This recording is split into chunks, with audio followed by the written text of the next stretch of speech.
Hello ladies and gentlemen, Phone Scoop here.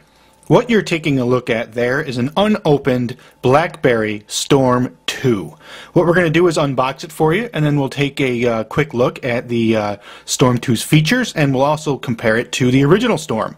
So without further ado, let's dig in. We've got a plain black box here. Not much going on. Probably not a final retail box. In fact, I'm sure it's probably just a sample that they sent to people in the press, such as myself. We'll open it up, and we can see the Storm 2 is in there. Not very securely fastened. Resting there. We've got a little cardboard piece here.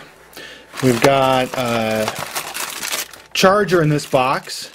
We've got a USB cable, and we've got stereo headphones. So, not bad, you know. Definitely have seen more accessories come in a box.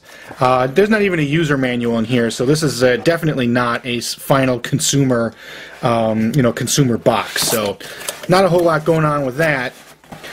So, since there's not a lot of interesting things in the box, let's take a look at the phone itself. There it is, the Storm 2 from Research in Motion. Let's dive in and see what it's all about. At first glance, the Storm 2 looks almost identical to the original Storm. Almost nearly the same in shape, layout, configuration, size, and weight. We've got, similarly placed buttons and hardware, and basically, I mean, you can see for yourself the similarities are pretty stark. But concentrating on the Storm 2, you can see that the entire front panel is now one large button. There's no separation here between the buttons along the bottom. These are four distinct keys on the face of the glass, the capacitive screen there.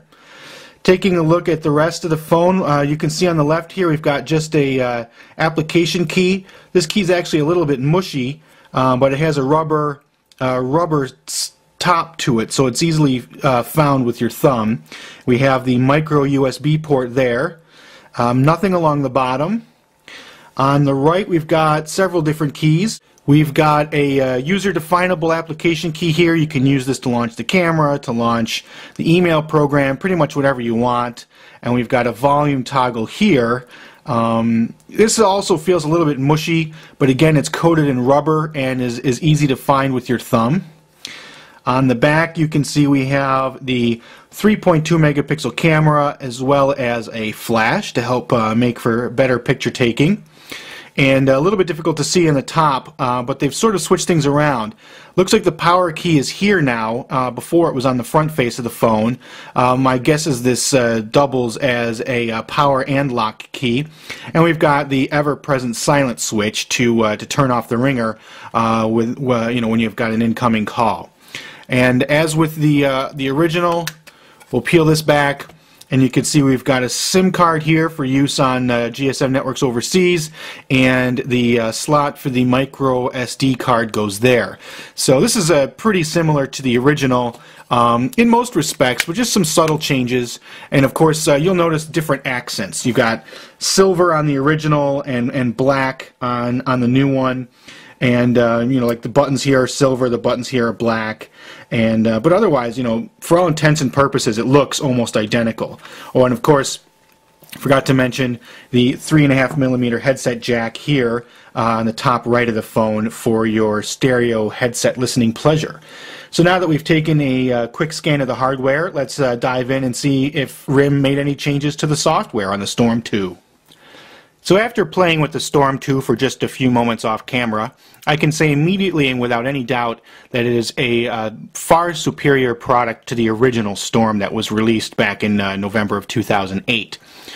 Perhaps the most noticeable and biggest improvement will be just the regular performance of the device, how it reacts. You can see instantaneous reaction to my finger as I move across it and make selections and try to interact with the phone. We've also got some nice animations for opening applications, and you can just see it's just blazing fast. It responds really well to my thumb and the way I touch. Now, of course, this screen still is a sure press screen. There are 4 actuators under the screen compared to the single actuator that was under the screen on the original Storm, and that makes it more responsive to presses and better able to localize where you're exactly pressing on the screen itself. So, for example, we will type a message. We'll type a new message to myself here, and you can see as I brought this up that it is has this sure press style QWERTY keyboard. You know, we've already sent 2 messages here. I'm going to just quickly type up another one, and you can see how well the Storm responds to typing compared to the original. So there, it figured out its phone scoop pretty well.